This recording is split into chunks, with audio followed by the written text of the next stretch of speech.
अस्सलाम वालेकुम नाज़रीन, एक महकती और चहकती सुबह के साथ मैं हूं आपका मेज़बान हन्नान बुखारी। नाज़रीन, दुआ करते हैं कि आज की सुबह आपके लिए ढेरों ढेर खुशियां लेके आपकी चौखट पे आपका इंतजार कर रही हो। इसी दुआ के साथ आज के प्रोग्राम को आगे बढ़ाते हैं। जनाब, आपको पता है कि शहर फैसलाबाद का मौसम जो है वो बहुत ही हसीन हो चुका है। गुज़श्ता रात जो है वो यूं मौसम ने पलटी खाई कि गर्मी जो है वो सारी की सारी दूर होगी। हालांकि बहुत सारे लोग जो कि कमरों के अंदर थे और बहुत सारे लोगों को मौका नहीं मिल रहा था इस चीज़ का कि वो बाहर जाके सोएं, क्योंकि ठंडी हवाएं चल रही थी और बारिश के भी इम्कानात थे।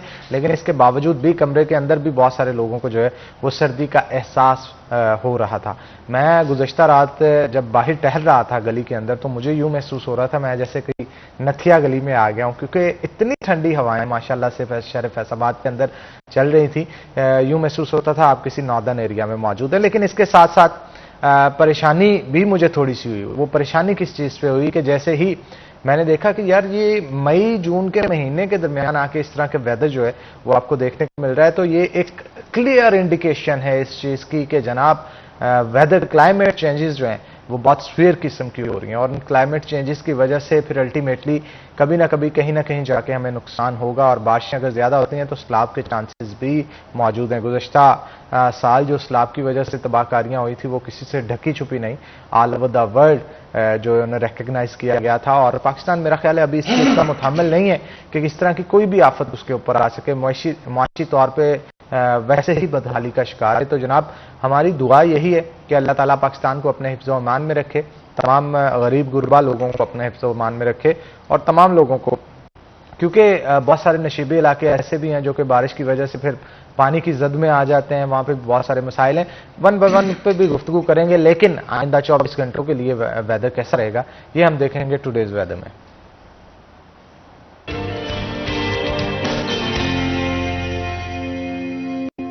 हमारी रिपोर्टर मरियम मौजूद होंगी। मरियम, जरा मुस्कुरा के वेदर की सिचुएशन बताएं, आज कैसा रहेगा? मौसम दिन से राजधानी शहर का मतलब जो है वो दूसरी तौर पर आवर आलूद है, लेकिन अगर गुज़श्ता रोज होने वाली बारिश की बात करें तो उसके बाद फैसलाबाद का मौसम जो है वो दोबारा से तब्दील हो चुका है, खुशगवार हो चुका है। दर्जा हरारत में कमी जो है वो आई और गर्मी का जोर जो है वो भी टूट चुका है।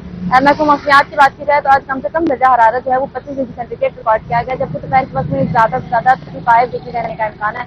हवा में नमी का तनासब जो है 44% है, जबकि हवाएं 5 किलोमीटर प्रति घंटा की रफ्तार से चल रही हैं। गुज़श्ता रात होने वाली बारिश जो है फैसलाबाद का मौसम तब्दीली की सबसे बड़ी वजह बनी। पहले ठंडी हवाएं चलने का सिलसिला जो है गुज़श्ता 2 रोज से जारी था, लेकिन रात को होने वाली बारिश ने फैसलाबाद का मौसम जो है वो भी तब्दील किया। तो उसके साथ साथ आज दिन में जो है गर्मी का जोर भी टूटा है, तो उसके साथ साथ सूरज मियाँ जो है वो भी बादलों की ओर में झुक चुके हैं। इसके साथ अगर बात करें तो महकमा मौसमियात के मुताबिक आइंदा 24 घंटों के अंदर बारिश की पेशन गोई जो है वो की गई है कि फैसलाबाद का मौसम जो है दोबारा से तब्दील होगा और बूंदाबांदी का सिलसिला जो है वो जारी रह सकता है। जी, बहुत शुक्रिया मरियम, आप सूरत हाल से आगाह कर रही थी। और कहा यह जा रहा है कि यह बारिशों का सिलसिला जो है शायद 1-2 रोज़ और मज़ीद एक्सटेंड करे। बट देखना यह है कि वेदर क्लाइमेट चेंजेस की वजह से हमारे यहाँ शिफ्टिंग जो वेदर की होती है वो बड़ी फास्ट होती है।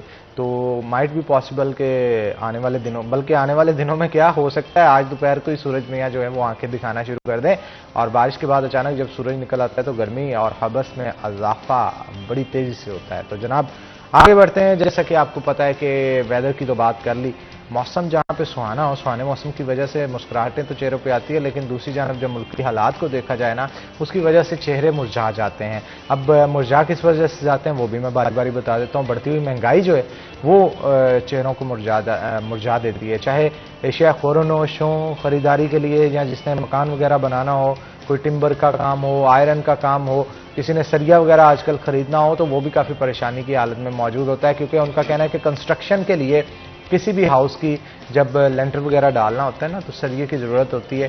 तो इसके अलावा दरवाजे वगैरह भी आयरन के बनते हैं। बहुत सारे लोग जो आयरन रिलेटेड चीज़ें जो है वो ख़रीदते हैं वो आजकल परेशान है। उसकी वजह सिर्फ ये है कि सरिया जहाँ पे गुज़श्ता दिनों की बात करें 200 रुपये किलो था, अब 300 रुपये किलो पे जा चुका है, लेकिन बैक गेयर आहिस्ता आहिस्ता लग रहा है इसको भी 260 तक आ चुका है। मज़ा चाहूँगा यही नहीं बल्कि इसके साथ साथ जो टिम्बर का सामान है, हमने ये देखना है कि हमारे पाकिस्तान में इसकी मैन्युफैक्चरिंग कितनी होती है, बाहर से कितना इंपोर्ट होता है, यहाँ से एक्सपोर्ट कितना होता है, और इसके साथ साथ हमारे मुल्क के अंदर कौन कौन सी ऐसी सेकेंडरी चीज़ें हैं जो कि टिम्बर के साथ, लकड़ी के साथ बनाई जा रही हैं, जिसके अंदर दरवाजे भी आते हैं और बहुत सारी ऐसी चीज़ें हैं जो शो पीसेस वगैरह होते हैं या दीगर चीज़ें जो हैं वो हम देखने को मिलती हैं। आजकल ख़ास तौर पे डिकोर के लिए, होम डिकोर के लिए, ड्राइंग रूम डिकोर के लिए टिम्बर का इस्तेमाल जो है वो बहुत ज़्यादा किया जाता है। पाकिस्तान इस हवाले से कितना इनरिच है कि किस किस्म की लकड़ी है जो कि यहाँ पे प्रोड्यूस की जाती है, और क्या वो लकड़ी जंगलात को तबाह करके प्रोड्यूस की जा रही है या जो हमारा कह लें कि महकमा जंगलात है उसकी इजाज़त से जितनी जगह से लकड़ी लेनी चाहिए उतनी जगह से ली जा रही है। ये बहुत सारे इस तरह के मसाइल हैं, बारी बारी सब पे डिस्कस करेंगे। हमारे साथ जो आज के गेस्ट मौजूद है उनका तारुफ मैं आपसे करवा दूँ। हाजी अशरफ मुगल साहब हमारे साथ मौजूद होंगे जो कि प्रेसिडेंट है टिम्बर एंड आयरन मार्केट हाजियाबाद के। तो आपको वेलकम करते हैं जी शो के अंदर। पहले तो हाई साहब ये बताइएगा कि लोहा दिन ब दिन महंगा क्यों हो रहा है? पिछले 3 साल से हमने कंपैरिजन करना है, 3 से 4 साल पहले देखा जाए तो लोहे का रेट क्या था, आज क्या था। एक मकान जिसमें 10 लाख का या 20 लाख का सरिया लग रहा था, आज उसमें कितने का सरिया लग रहा है? और इसके साथ साथ क्या जो आपके खरीदार हैं उनकी तादाद में इजाफा हुआ है, उतने ही हैं या कम हुए हैं? बिस्मिल्लाहिर्रहमानिर्रहीम। मेरा भाई बात तो ये है कि आप 3 साल की बात कर रहे हैं, 3 साल और ये 2023 में, 2020 में जो सरिया 100 रुपये किलो था ना, 100 रुपये किलो था? 100 रुपये किलो, आज वो 300 रुपये किलो है। महंगाई की वजह से लोग परेशान हैं। कारोबार जो मुल्क में इंतशार फैला हुआ है, इसकी वजह से कारोबार बहुत मुतासर हुआ है। और जो डॉलर है ना, वो हमारी गवर्नमेंट से कंट्रोल नहीं हो रहा। अच्छा, इसका रेट भी डॉलर तय करता है? डॉलर से हर चीज का रेट बढ़ता है। अगर डॉलर बढ़ जाता है ना तो हर चीज का रेट बढ़ जाता है। मैं पहले टिम्बर का काम करता था, अब भी टिम्बर का है, लेकिन मैंने 5 माह पहले ये आयरन का सदाकत आयरन स्टोर के नाम से काम शुरू किया है, सदाकत ट्रेडर। मैंने जो उस दिन शुरू किया काम, तो जो मैंने 200 रुपये सरिया खरीदा था ना, वो पिछले महीने तक 300 रुपये हो गया, यानी कि 4 महीनों में 100 रुपया किलो बढ़ गया, रेट बढ़ गया। रेट बढ़ने की वजह से कारोबार बहुत मुतासर हुआ, सेल बहुत कम हो गई, लेकिन डॉलर भी ना रुका, डॉलर बढ़ता गया। लेकिन इस वक्त जो कारोबार है ना, वो ना होने के बराबर है। अभी जो ब्रांड सरिया है ना, ब्रांड सरिया जो 300 रुपये हो गया था, वो 1 महीने में तकरीबन 35 रुपये किलो वापस आया है। यानी कि 100 रुपया ऊपर गया था, उसमें 35 रुपये किलो वापस आया है, 265 है वो। इसकी वजह से कि ये बहरान है, कारोबार नहीं है, मिलें बंद हो रही हैं। मिलें बंद होने की वजह यही है कि महंगाई बहुत है। महंगाई की वजह से बिल्डिंग का काम भी कम है। कुछ हमारी गवर्नमेंट की पॉलिसियां ऐसी हैं, सरकारी काम भी बंद हैं, इसकी खपत में कमी आई है, इसकी वजह से कुछ रेट कम हुए हैं, लेकिन इतने नहीं कम हुए, अभी भी महंगाई है। 260 रुपये पर केजी से सर गया, बहुत ज्यादा रेट है। महीने की पहले सेल क्या थी, अब क्या है? महीने की? हाँ, मतलब होते हैं ना लोग मकान बनाने के लिए सरिया लेके जाते हैं, कितने लोग ले जाते थे, अब गाहक उसी तरह आ रहा है या? हमारा ज्यादा सरिया जो मिलों से आता है ना, उसमें कमीशन होता है काम ज्यादा, लेकिन हमारी तकरीबन 2-2.5 करोड़ रुपया सेल थी, लेकिन इस वक्त 1 करोड़ रुपए के बराबर आ गई, यानी आधे से भी कम हो गया। आधे से भी कम है काम इस वक्त। तो इसकी वजह से परेशानी तो फिर बहुत होती है। परेशानी तो पूरे मुल्क में बनी हुई है। कारोबार, आप मार्केट का विजिट करें, मैं 35 साल से इस टिम्बर व आयरन मार्केट का प्रेसिडेंट हूं। जितने बुरे हालात ये 3-4 साल में हुए हैं ना, मेरा ख्याल कभी जिंदगी में ऐसा मामला नहीं हुआ। कारोबारी लोग पिसके रह गए हैं, जो खासकर सफेद पोश लोग हैं ना, जो छोटे छोटे दुकानदार थे, मेरा भाई वो दुकानें छोड़ रहे हैं। उनके किराए नहीं पूरे होते। जो तो मालिक मकान है ना, दुकान जिनकी अपनी है, वो तो गुजारा करते हैं। जिन्होंने किराया देना होता था ना, वो तकरीबन हमारी मार्केट में 8-10 दुकानें खाली हो गई हैं काम ना होने की वजह से। वो किराया नहीं दे सकते, सेल नहीं है, मजदूर फारग बैठ गए हैं। अल्लाह ताला कोई करम करे मुल्क पर, मुल्क के भी हालात अच्छे नहीं है ना। अगर कोई डॉलर पे कंट्रोल, डॉलर आप देख रहे हैं 300 रुपये पे चला गया एक साल में, मेरा हाल 120 रुपये बढ़ गया ये।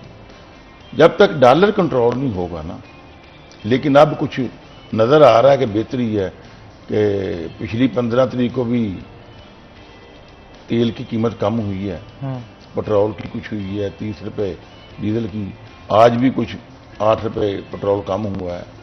लगता है कुछ अल्लाह बेहतरी कर रहा है मुल्क के लिए। मैंने रात खबर देखी थी कि कोई घी के मतलब भी कोई 60-70 रुपये उन्होंने किलो रिलीफ दिया है। शायद अल्लाह करे कोई ये बजट अच्छा आ जाए तो मुल्क के हालात बेहतर हो जाएं।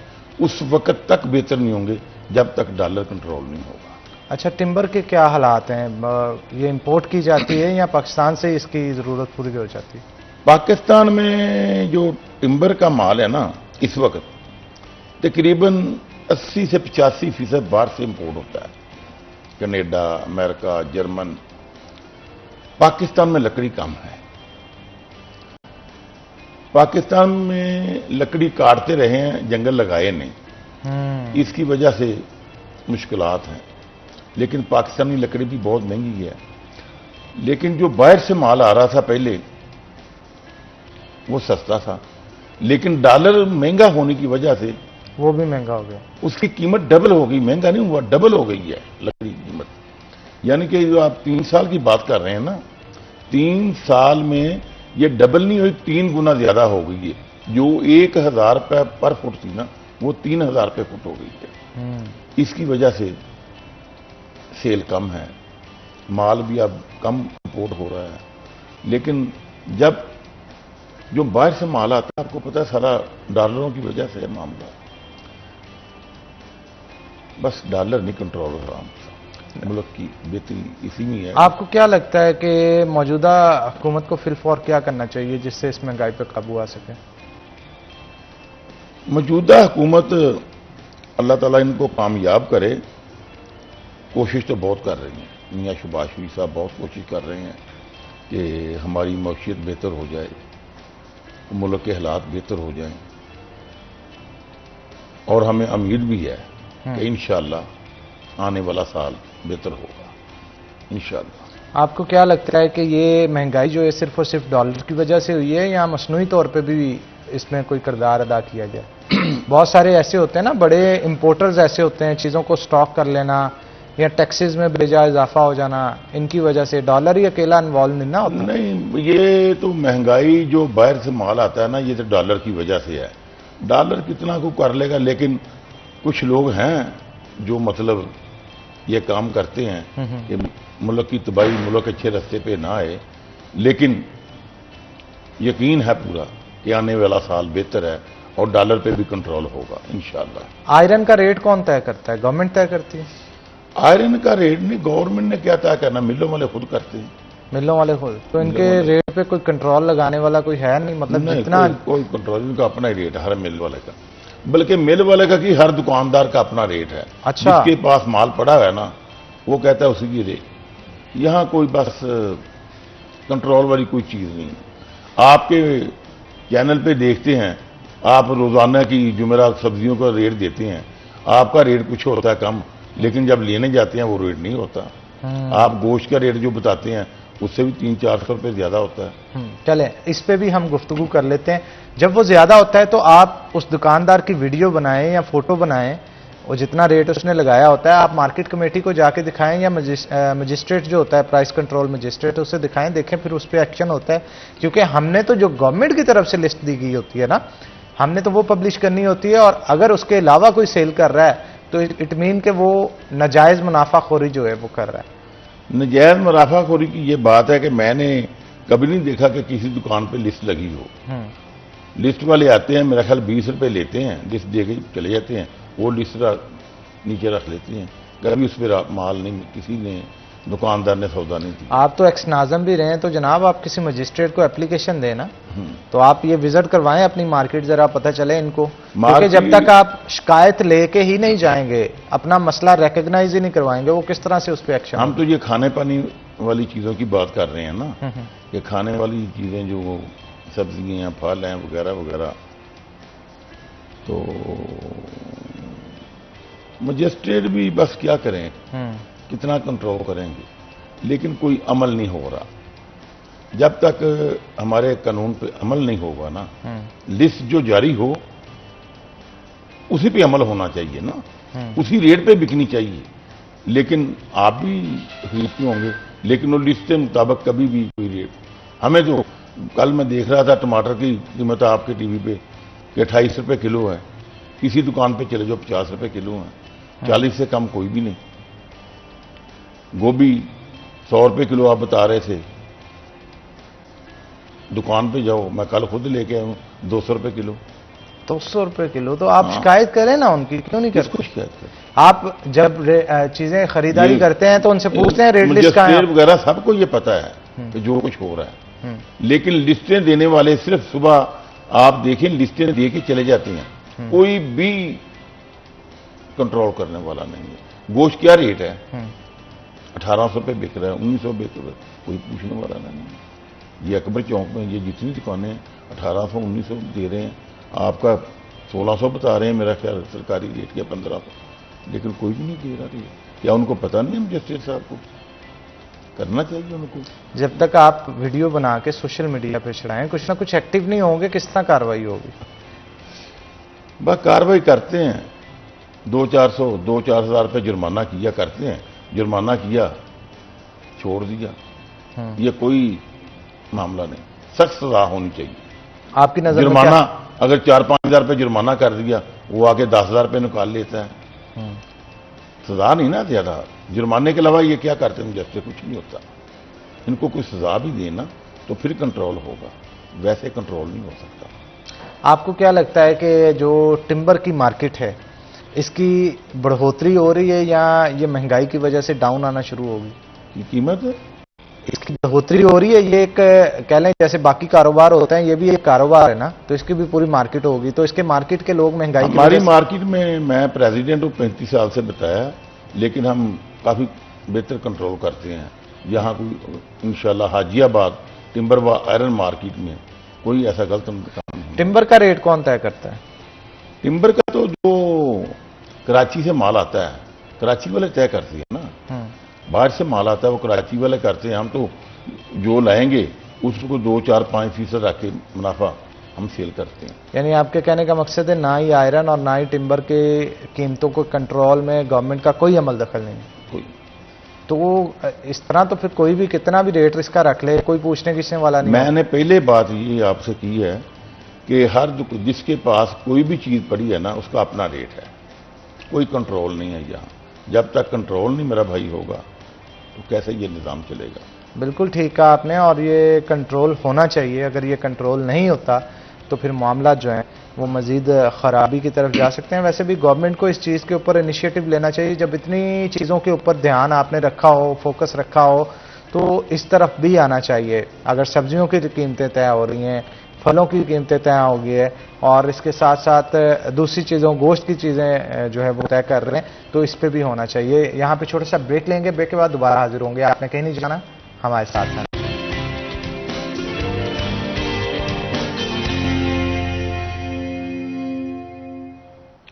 वेलकम बैक नाज़रीन, ब्रेक के बाद खुश आमदीद। हमारे साथ हमारे सीनियर रिपोर्टर जहांगीर अशरफ भी मौजूद है, उनसे भी गुफ्तगू करते हैं। जहांगीर, बढ़ती हुई महंगाई ने अवाम का दम जो है वो एकदम निकाल दिया है, और इसकी वजह से आम आवाम तो परेशान है ही है, जो मिडिल क्लास लोग थे वो भी गुर्बत के करीब आना शुरू हो गए, और गुर्बत वाले गुर्बत से भी नीचे चले गए, और जो ऑलरेडी गुर्बत से नीचे थे वो तो पता नहीं कहाँ चले गए, जो सूरत हाल चल रही है। तो आप इसके ऊपर क्या कहेंगे, इस बढ़ती महंगाई को कैसे कंट्रोल किया जा सकता है? अच्छा हनान, जो महंगाई की बात है ना, और इन्फ्लेशन, दोनों मुख्तलिफ चीज़ें हैं। पूरी दुनिया में महंगाई होती है, लेकिन इन्फ्लेशन पाकिस्तान या इस तरह के ममालिक में ज़्यादा होती है।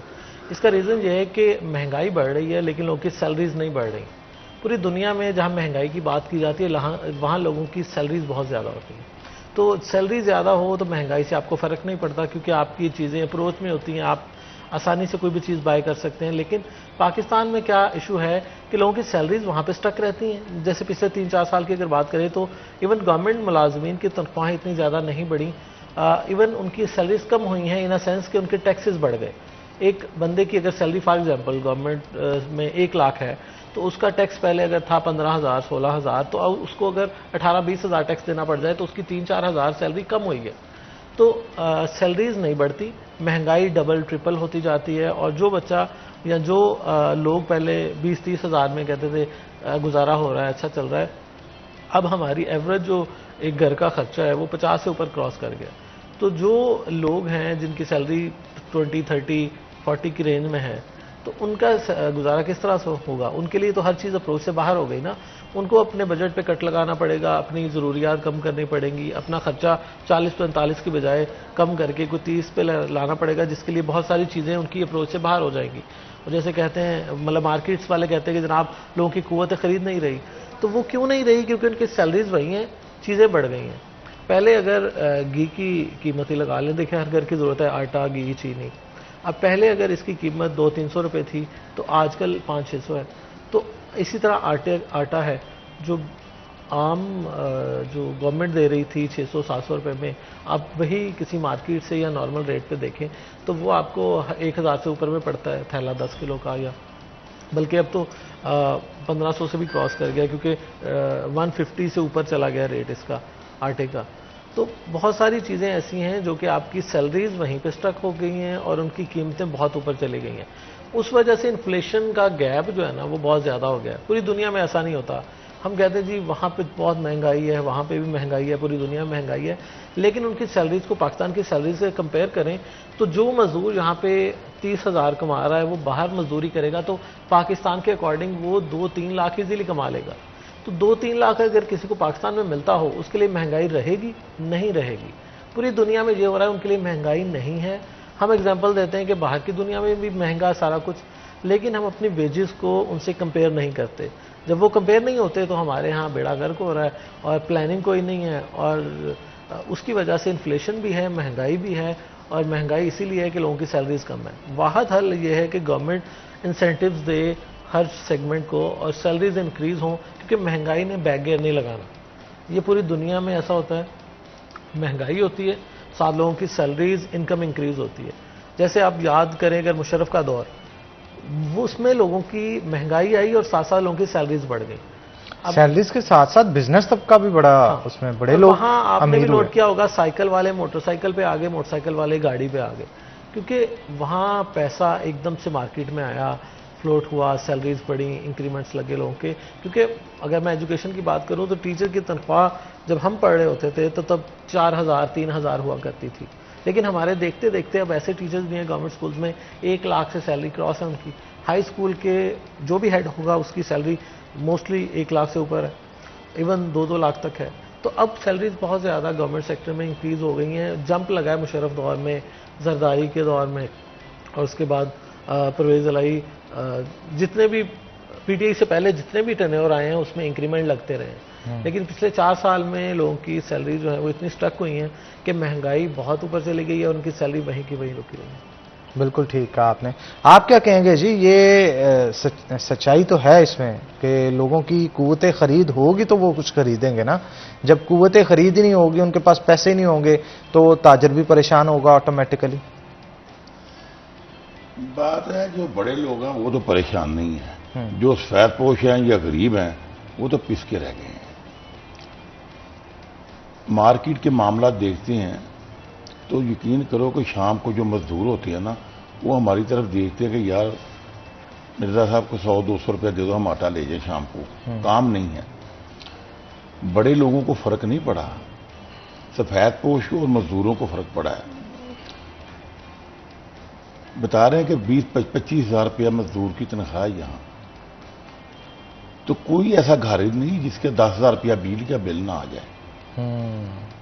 आप देखें, बकाया भी चीज़ें देखें, घी है, दालें, सब्जी क्यों सी, लेकिन गरीब आदमी का जीना मुश्किल है इस दौर में। बहुत मुश्किल है, लोग खुदकशी भी कर रहे हैं। हमारे मजदूर आपने तो देखें आके बाहर बैठे होते हैं, काम ना हो तो बस एक दूसरे की तरफ देखते हैं कि यार शाम को आटे के लिए पैसे कहाँ से लेके जाने हैं। ये सब महंगाई की वजह से। सिर्फ इल्तिजा ही है हमारी गवर्नमेंट से कि कमो बेश खाने पीने वाली चीज़ों है ना, उनको कंट्रोल करें। जो गरीब के घर की ज़रूरियात हैं, दाल सब्जियां वगैरह, घी, आटा, सबसे ज़रूरी। आप देखें आटा, अभी गंदम कह रहे हैं कि पंजाब में या पाकिस्तान में बहुत ज़्यादा गंदम हुई है, लेकिन आटा फिर नहीं मिल रहा। 20 किलो को आटा मेरा ख्याल है कि 3000 रुपये का है, जुल्म है। 4000 रुपया कनक है, गंदम का रेट 4000 रुपये ही है ना, लेकिन आटा नहीं मिल रहा। क्या पॉलिसी है गवर्नमेंट की, समझ नहीं आ रही। अगर अभी गंदम शुरू हुई है, अब नहीं आटा मिल रहा, कि आने वाले 2-3 महीनों में क्या हाल होगा, क्या करेंगे मजदूर, क्या करेंगे गरीब लोग। इसलिए कि महंगाई को कंट्रोल करना चाहिए, तो तभी गरीब की कोई इज्जत बच सकती है। जहांगीर, आप क्या कहेंगे इस हवाले से कि एक गरीब आदमी जो डेली वेजेस के ऊपर काम कर रहा है, चाहे तनख्वाह उसे कम भी मिल रही है, लेकिन काम होगा तो डेली वेज वाले को दिहाड़ी मिलेगी। अब तो दिहाड़ियां भी नहीं लग रही महंगाई की वजह से। अच्छा हनान, ऐसे ही हो रहा है कि ज़ाहिरी बात है, जो भी काम हो, मज़दूर जो है उसको यही इंतज़ार होता है कि मुझे कोई दिहाड़ी लग जाए। और मुख्तलिफ चौक ऐसे हैं जहाँ पर आप जाएं, एक मोटरसाइकिल पे जाएं और रोकें तो 10 लोग आपके इर्द गिर्द आके जमा हो जाएंगे कि जी मज़दूर चाहिए तो हमें ले जाए। क्योंकि काम कम है, मज़दूर ज़्यादा हैं, और काम कम इसलिए है कि लोगों का सर्कल नहीं चल रहा, अपने डेली की रूटीन उनसे बड़ी मुश्किल से मैनेज हो रही। तो एक्स्ट्रा वो कंस्ट्रक्शन वर्क हो या रिपेयर मेंटेनेंस हो घरों की या कुछ भी हो, वो कैसे करवाएं ना, वो होता है तब जब आपके पास एक्स्ट्रा मनी पड़ी है। तो उसके अलावा गवर्नमेंट की तरफ से यकीनी तौर पर फेलियर इस तरह से होता है कि गवर्नमेंट चीज़ों को स्ट्रीमलाइन नहीं करती, मैनेज नहीं करती। जैसे आटे का हवाला दिया जा रहा है कि गंदम का हवाला दिया जा रहा है। हमारे यहाँ अगर सिर्फ गंदम को ही कंट्रोल कर लिया जाए और आटे के रेट को ही मैनेज कर लिया जाए तो बहुत सारी ज़िंदगियाँ आसान हो सकती हैं। क्योंकि आपने देखा होगा कि आटे के पीछे हमारी कितनी खबरें भी होती हैं कि जनाब आटा लेने के लिए लोग दरबदर हो गए हैं। जहाँ पे सस्ता मिल रहा होता है यूटिलिटी स्टोर पे या कहीं भी गवर्नमेंट की फेयर प्राइस शॉप हो अगर, तो वहाँ पर क्या होता है कि लोग बिलखुसूस ख़वातीन जो हैं वो 4-4 घंटे पहले आके बैठी रहती हैं लाइन में, और उसके बाद भी उन्हें उम्मीद नहीं होती कि सबको आटा मिलेगा कि नहीं मिलेगा। जैसे आजकल यूटिलिटी स्टोर्स के, हर यूटिलिटी स्टोर के बाहर आप जाएं तो ऐसे लग रहा होगा कि जैसे फ्री में आटा मिल रहा है, हालांकि वो फ्री नहीं है। पैसे के बावजूद लोगों को चीज़ें स्ट्रीमलाइन ना होने की वजह से, चीज़ों की मैनेजमेंट सही तरह से ना होने की वजह से वो उसकी अवेलेबिलिटी नहीं है। अगर तमाम लोगों को ये पता हो कि मुझे आसानी से ये सस्ता आटा जहाँ पे गवर्नमेंट दे रही है मिल जाएगा, तो ना तो 4 घंटे ख़वातीन को बाहर बैठना पड़े वहाँ पे, और ना ही वहाँ पे इतना रश हो, क्योंकि डिमांड एंड सप्लाई जो है उसको पूरा नहीं किया जा रहा। इतनी ज़्यादा वाफर मिकदार में गंदम होने के बावजूद, वही बात है कि अब तो स्टार्ट है गंदम के सीज़न का, कि अब तो रिसेंटली फसल पक के तैयार हुई है और गवर्नमेंट उसको परचेज़ कर रही है और गवर्नमेंट के पास मौजूद भी है स्टॉक उसका। अभी भी अगर लाइनें लग के 4-4 घंटे में लोगों को आटा मिलना है तो ये यकीनी तौर पर लम्हा फ़िक्री है, और गवर्नमेंट की इसमें यकीनी तौर पर परफॉर्मेंस को मज़ीद बेहतर बनाने की ज़रूरत है। यूटिलिटी स्टोर जो है उस हवाले से कि गवर्नमेंट माजी में बहुत ज़्यादा रुझान था लोगों का कि ट्रस्ट होता था। अब सिर्फ ट्रस्ट क्या है कि आटे के लिए लोग जाते हैं यूटिलिटी स्टोर, बाकी चीज़ों पे ट्रस्ट नहीं है कि उनका रेट मार्केट से कोई ज़्यादा फ़र्क नहीं है। जिन चीज़ों में फ़र्क होता है वो या तो मिलती नहीं है या कई घंटों लोगों को इंतज़ार करना पड़ता है, जिसमें सर फहरिस्त 3 चीज़ें हैं, चीनी, आटा और घी। ये 3 चीज़ें अगर गवर्नमेंट पूरी कर दे तो मेरा ख्याल है ना तो ये रश रहेगा और ना आवाम का इतना रोना धोना रहेगा, क्योंकि सबसे ज़्यादा ये 3 चीज़ें ज़रूरी हैं हर घर में किचन चलाने के लिए, आटा, घी और चीनी। दालें, सब्जियां, वो बाकी चीज़ें नॉर्मल रूटीन में उसकी मिकदार भी कम होती है, लेकिन आटा, घी और चीनी ये रोज़ की ज़रूरत है, सुबह शाम दोपहर की ज़रूरत है। और ये चीज़ें अगर गवर्नमेंट की इनको कंट्रोल कर ले, इनके रेट्स को कंट्रोल कर ले, मतलब मैं तो कहता हूँ कि गवर्नमेंट को चाहिए सिर्फ यूटिलिटी स्टोर की बजाय हर जगह पे इन 3 चीज़ों पे रिलीफ होना चाहिए। हर शॉप से बंदा इजीली जाके इसको परचेज़ करे तो नॉर्मल रेट्स हों। जब एक जगह पे रेट बहुत ज़्यादा होता है और दूसरी जगह पे रेट कम होता है तो इसमें फिर लोग ज़ख़ीरा अंदोज़ आ जाते हैं। वो अपने 4 ख़वातीन को अगर वो रोज़ाना की दिहाड़ी दे के वो आटा वहाँ से परचेज करके स्टॉक करते जाएं और महंगा बेचते जाएं, तो ये भी ज्यादती है। ये इसलिए होता है कि एक जगह पे रेट और है, दूसरी जगह पे रेट और है। अगर सब जगह पता हो कि रिलीफ मिल रहा है आटे में, गवर्नमेंट को हर जगह पे आटे का रेट सेम है, तो ना कोई स्टॉक करेगा, ना 4-4 घंटे उधर खवातीन को बिठा के उनसे वो थैले मंगवाएगा, और ना कोई मसला मसाइल होगा इस वाले। बिल्कुल ठीक कहा आपने। और इस तरह के मामले तो देखने में भी आए हैं कि बहुत सारे जो यूटिलिटी स्टोर मालकान हैं उनकी तरफ से ऐसा काम किया भी गया है कि आटे को स्टोर कर लिया गया है, या वो गलत एंट्रीज डालने के बाद आटे के साथ साथ घी, दालें, जो महंगी आइटम्स हैं उनको साइड पे करके फिर महंगी दामों जो है वो बेचा गया है। तो यहाँ पे छोटा सा ब्रेक लेंगे, ब्रेक के बाद दोबारा हाजिर होंगे। आपने कहीं नहीं जाना, हमारे साथ रहना है।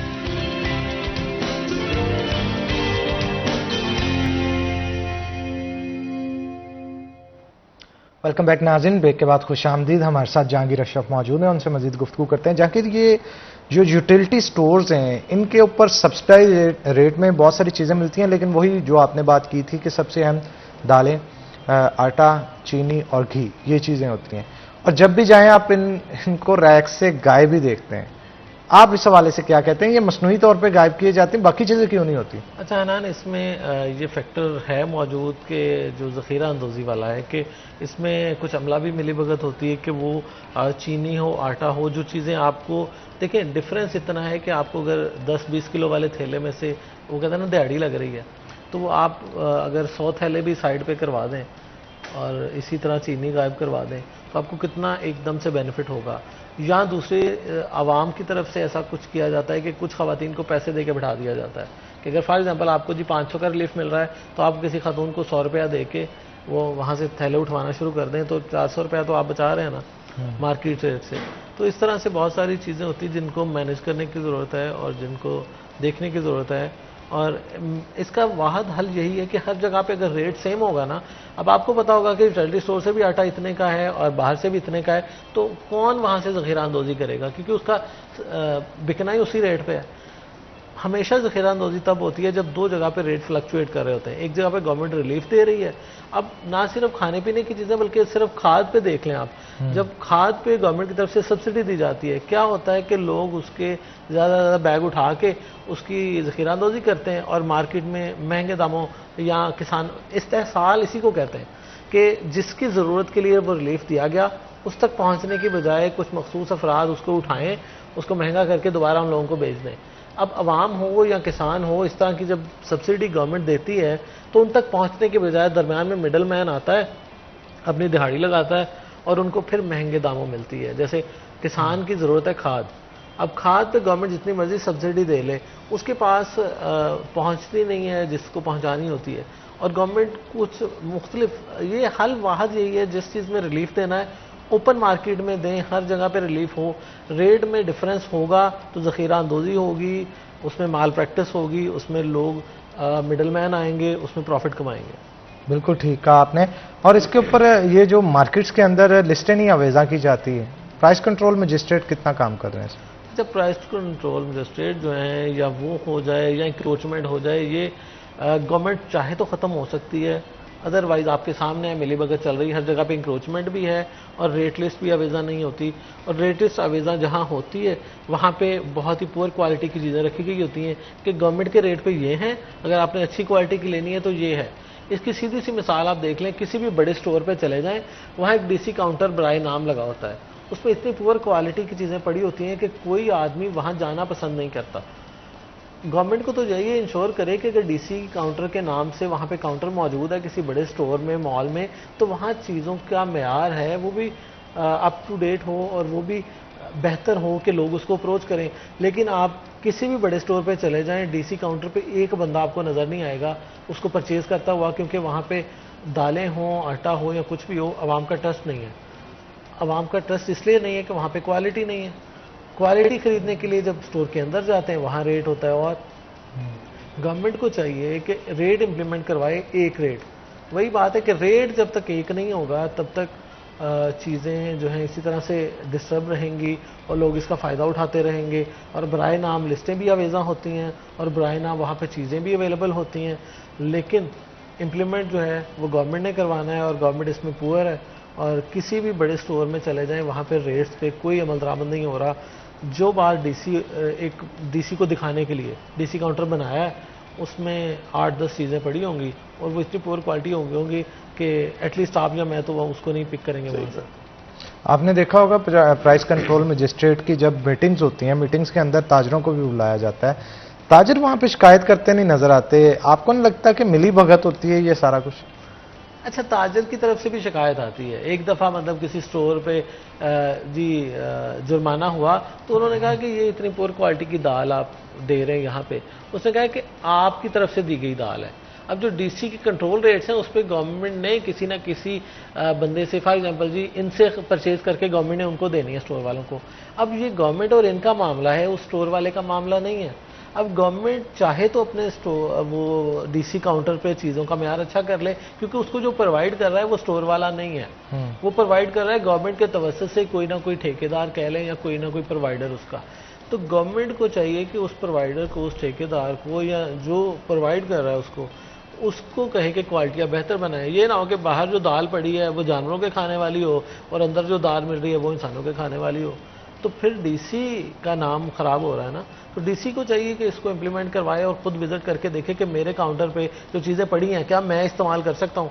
मतलब मैं डीसी को गारंटी से कहता हूँ वहाँ से कोई चीज़ उठा के मुझे इस्तेमाल करके दिखा दे अपने डीसी काउंटर से जो उसके नाम पे बना है। तो डीसी फैसलाबाद से भी गुजारिश है कि वो अपने काउंटर पे जाएं, किसी भी माल में अपने काउंटर से चीज़ें परचेज करके मुझे खा के दिखा दें। क्यों जी, आप एग्री करते हैं? हाँ, ये बात बिल्कुल ठीक कर रहे हैं। जो काउंटर लगाए हुए हैं ना, वहाँ चीज़ें मयारी नहीं होती। उनका रेट तो है लेकिन वो खाने के काबिल नहीं है। जो खाने के काबिल है उनका रेट हो रहा है, वो क्यों नहीं कंट्रोल होती? मेरी तो गवर्नमेंट पंजाब के आगे एक ही गुजारिश है कि ये जो माह रमज़ान में आटा फ्री दिया था, अच्छा था, लेकिन ऐसा नहीं करना चाहिए था। अगर आटे की कीमत हर जगह एक हो जाए, वह वो चक्की हो या मिल हो, वहाँ सब्सिडी दें। आटा, घी, चीनी और दालें, इनकी हर जगह कीमत एक हो जाए तो मेरा ख्याल है ये जो ब्लैक करते हैं ना, मैंने ले लिया, उसने ले लिया, ये ख़त्म हो जाएगी। ताकि अगर यूटिलिटी स्टोर से रेट कम होता है तो यूटिलिटी स्टोर से लेके वो दूसरी दुकान पे ज़्यादा महंगा बेच देते हैं, लेकिन दोनों का रेट बराबर होगा, कहाँ बेचेंगे स्वाय खाने वाले आदमी। गवर्नमेंट पंजाब के या वज़ीर आज़म मियाँ शहबाज शरीफ से एक गुजारिश करना चाहते हैं कि आटा, चीनी और घी का हर जगह जहाँ से भी कोई खरीदे एक कीमत होनी चाहिए। इस पे सब्सिडी दें ताकि गरीब की कोई रसाई हो सके। उनकी नज़र यही बात करूंगा कि याद करता है ज़माना उन्हीं इंसानों को जो सजा देते हैं वीरानों को। क्या बात है, क्या बात है जनाब, बिल्कुल। अगर ये सजा दें, शायद गुरबा की दुआएं इनको काम दें। मेरी एक ही गुजारिश है बस मियाँ शहबाज शरीफ साहब से, आटा, चीनी, दालें और घी जहां से भी कोई ले एक रेट होना चाहिए, इस पे सब्सिडी दें, बकाया सारा गुजारा हो जाएगा। बिल्कुल ठीक कहा आपने। आप दोनों का बहुत शुक्रिया आज के शो में आए। इसके साथ नाज़रीन एक ब्रेक लेंगे, ब्रेक के बाद दोबारा हाजिर होंगे। आपने कहीं नहीं जाना, हमारे साथ रहना।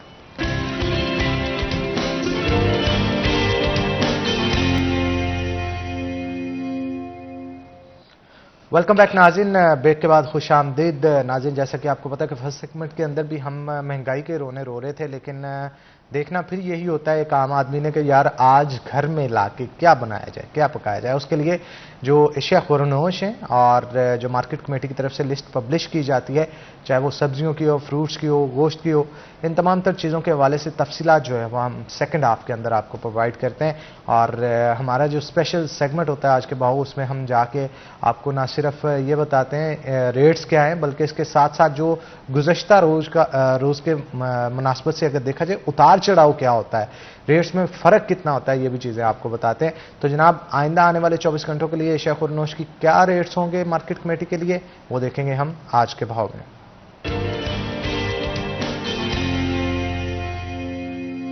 बिलाल डोगर हमारे साथ मौजूद होंगे। बिलाल, बताइएगा क्या सूरत हाल है, मार्केट कमेटी की तरफ से जो लिस्ट पब्लिश की गई है उसके मुताबिक रेट्स क्या होंगे? मार्केट कमेटी फैसला 605 रुपए, जबकि अंडे फार्मी 273 रुपए दर्जन के ऊपर बरकरार है। सब्जी और फलों के अंदर मामूली सा फर्क जो है वो देखा जा रहा है। आपके सामने रखते हैं, प्याज 3 रुपये महंगा हुआ है 54 से 57 रुपये किलो। अदरक थाईलैंड 10 रुपये सस्ता हुआ है 750 से 740 रुपये किलो।